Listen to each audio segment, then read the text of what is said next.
Welcome to Everything Life Coaching. I'm John Kim. And I'm Noelle Cordeau. We are the founders of Journey Coaching. We're super passionate about all things coaching and want to share what we've learned from over a decade of coaching and training over 1,000 life coaches. Dive deep into a more meaningful career, find freedom, and make an impact on the world around you.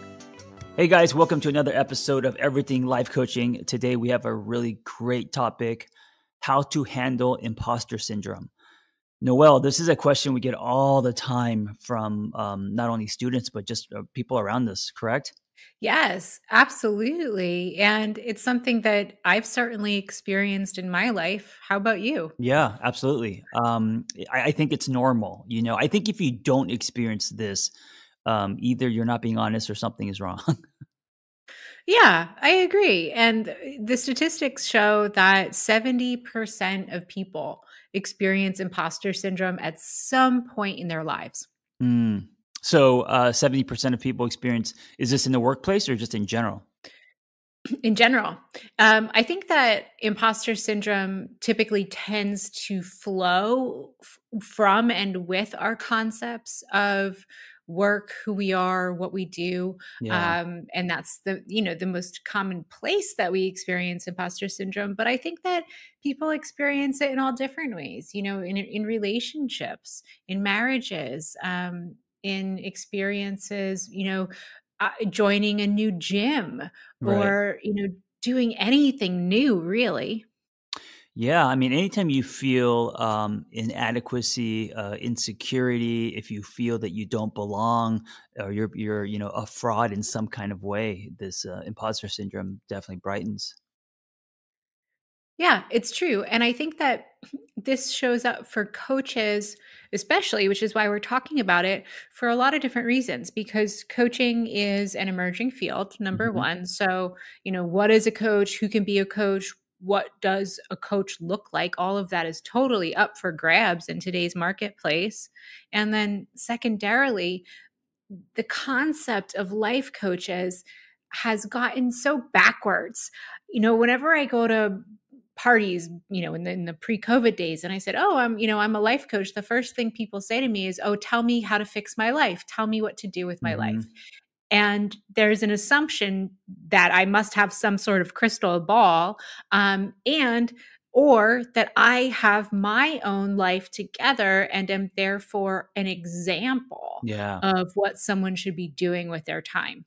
Yeah, absolutely. I know that in my office hours and in class, one of the greatest reasons why a lot of coaches feel imposter syndrome is because they haven't defined the difference between a therapist and a coach. And they think because they don't have a clinical background that they are fraudulent when coaching. Ooh, that's a big deal. Hmm. Oh man, send those nuggets my way. We can talk about it. And, first of all, thank you for doing that. And guys, if you're listening, this is one of the values of coming to office hours, of engaging with mentors, to take those fears and put them out on the table so that we can work through them. Yeah. And if you don't know, both Noel and I run office hours. We do it differently, different times. But what's cool is, instead of having a conversation in a classroom, it's kind of like, the office with your professor in a small group of people. So it's one of the things that we provide at Journey Coaching. It is. And as we're circling with imposter syndrome, I think it's important to let folks know that if you're experiencing imposter syndrome, it's real, it's valid, and it's something that you shouldn't let go. You should pay attention to it and you should really work to deal with it because it contributes to anxiety and depression. Yeah, just ignoring or pretend like you don't have it is only going to amplify it, right? And this is what happens when we experience imposter syndrome: feelings of inadequacy and insecurity. Noel mentioned depression for sure, self-sabotaging behavior that manifests in fears, kills originality.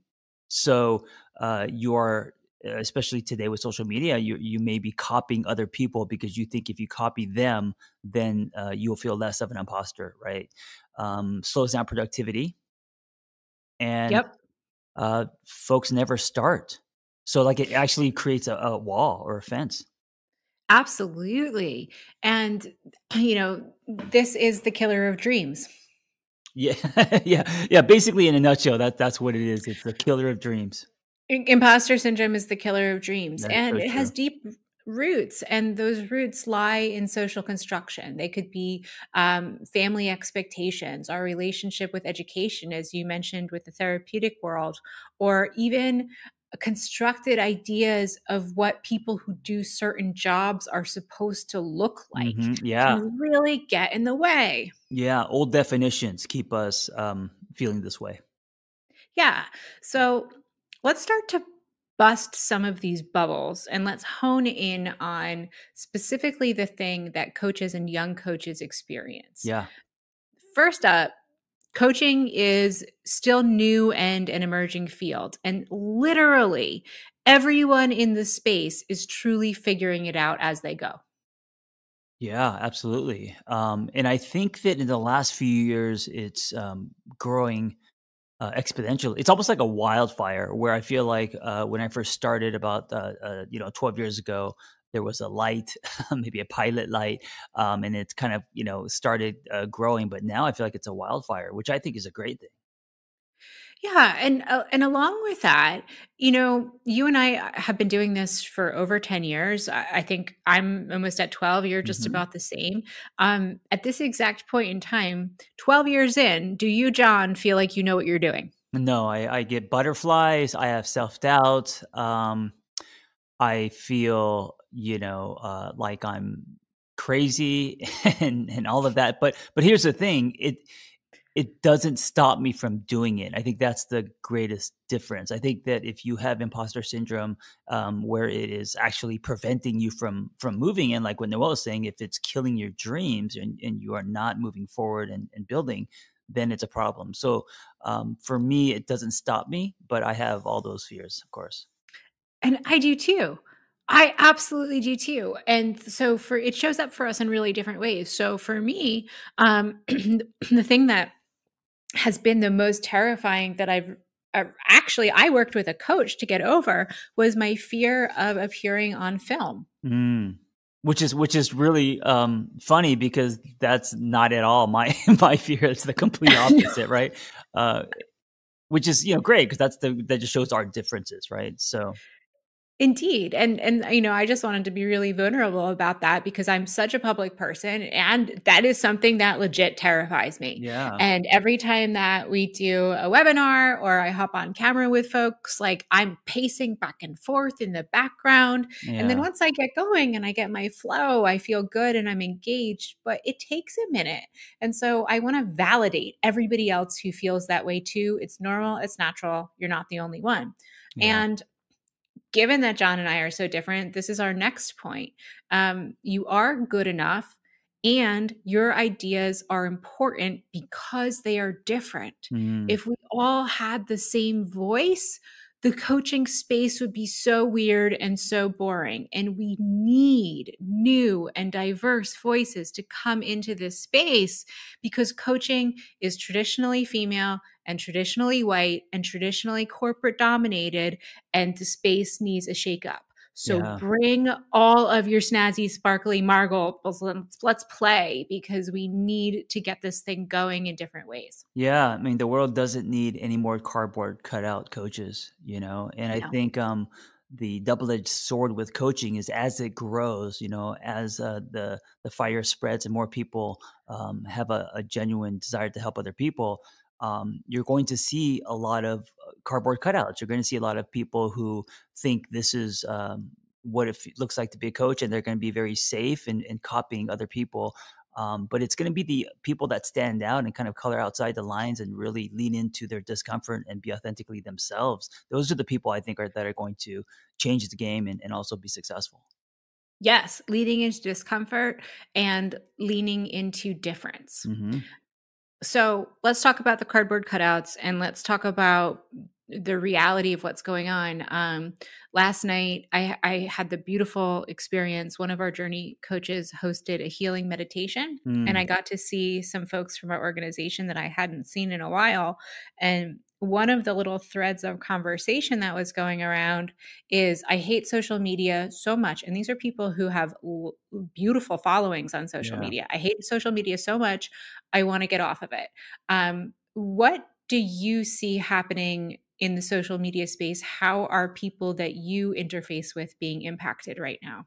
I think what's happening is we are going to be more interested in depth instead of width. So, and I've been guilty of this, which means, when it started to actively go from blogger to like, videos and audio and social, um, I was just focused on reach, like everyone else, wanting more followers. And when you get to a certain amount of followers, you're like, okay, that's cool. And now if I could just get 10,000 more, I remember when I first got my 10,000, I was like, okay, if I could just get to 30, I won't want any more. That's enough people. I don't care. And then when I got to 30, I was like, okay, I just need to get to 100.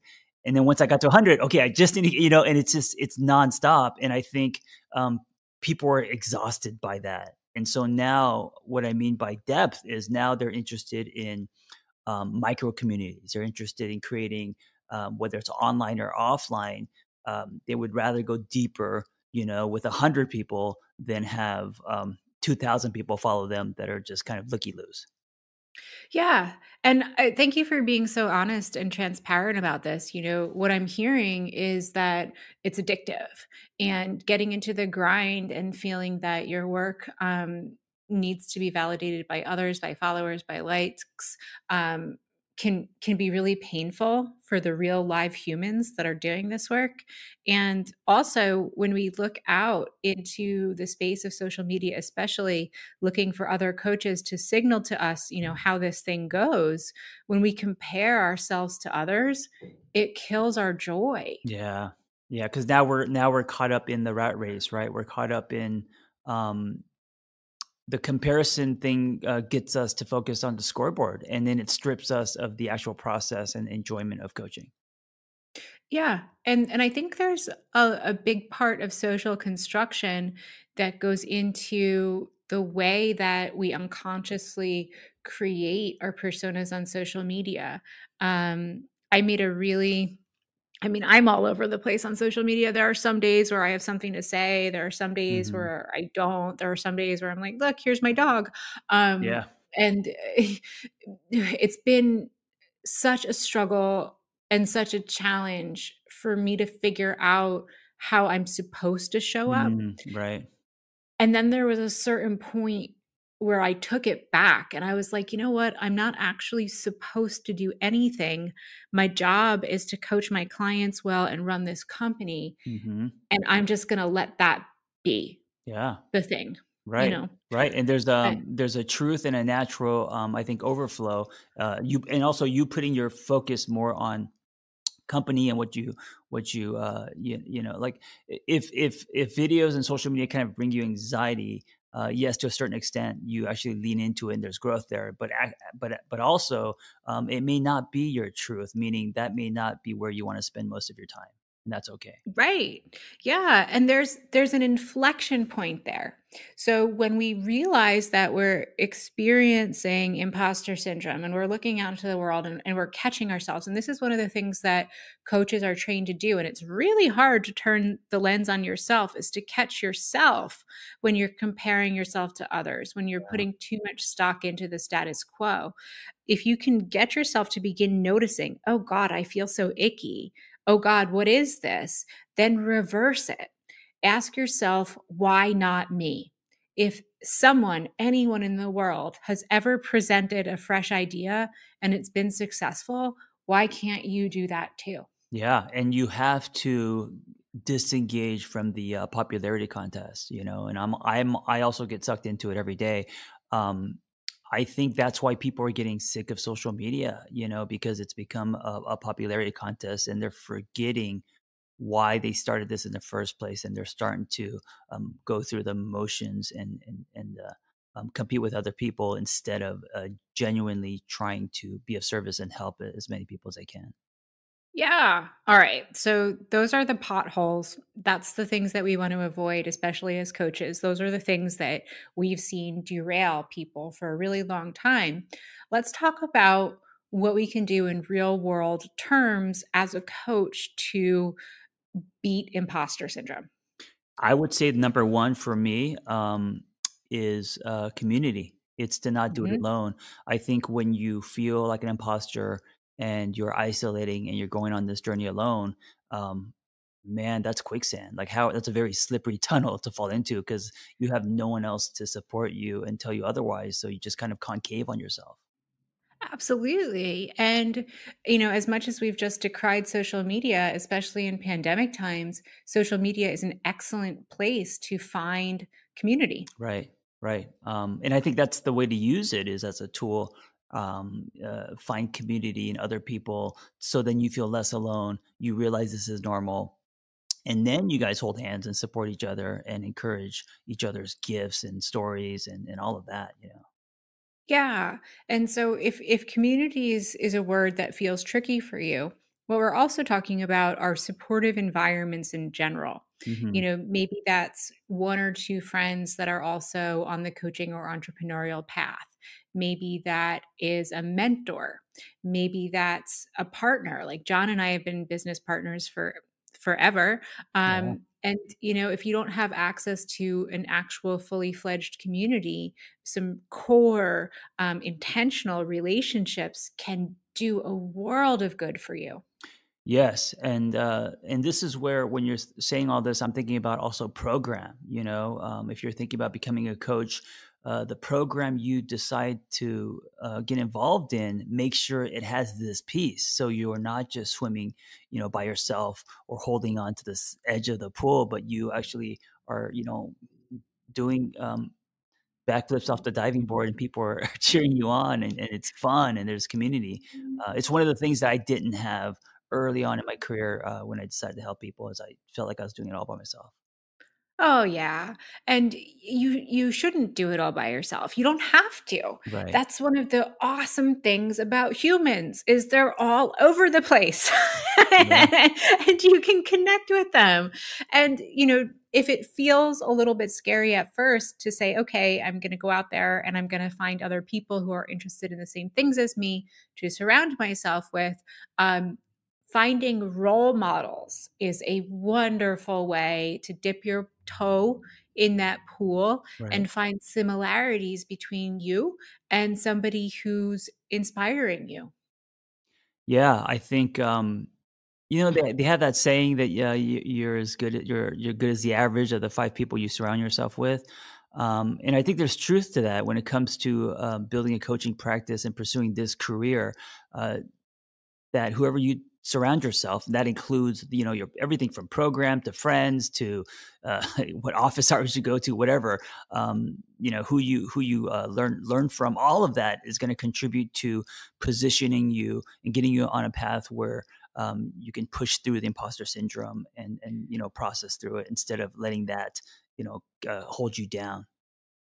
Oh yeah, and the key that you said there is surrounding yourself. Mm, Immersion is such an important concept in coaching that the more you can hold in your mind's eye and engage with that which you want to do or accomplish, based on the science of priming, whether it's watching documentaries or putting up a vision board or having focused conversations, the immersion piece is what really will drive goal accomplishment. yeah.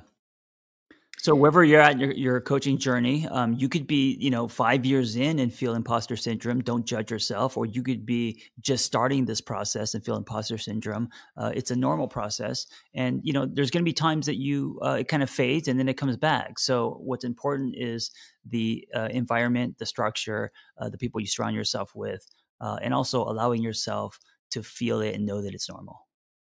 Yes, feel the know that it's normal. And the thought that I'll leave everyone with, and I'm so glad you said you can be 5 years in and still experience this, is that it's okay to change. Yeah, yeah, It's okay to change your story. It's okay to change your mind. Everybody has a false start from time to time, and you can rewrite perceived missteps, and you can walk forward with open eyes, and try again. Yeah, absolutely. And I just want to say that, as you grow in coaching, your passions may change, what you talk about may change, who you want to help may change. And all of that is part of this. It's what makes it so beautiful. It is. And if you do experience that, I hope you share with people, because your voice and your story is what will create the ripples. Yeah, absolutely. Guys, thank you for listening. Be well, and we will see you in our office hours. Thanks for listening to Everything Life Coaching. If you're feeling the draw to become a coach, head to journey.co/everything to explore a new career that brings fulfillment, gives you a true sense of purpose, and a strong community to do it in. We created Journey Coaching to equip you with the tools, training, and community you need to attain your goals. Join Journey Coaching and begin your journey towards personal freedom and a transformative state of growth today. That's JRNI.co/everything.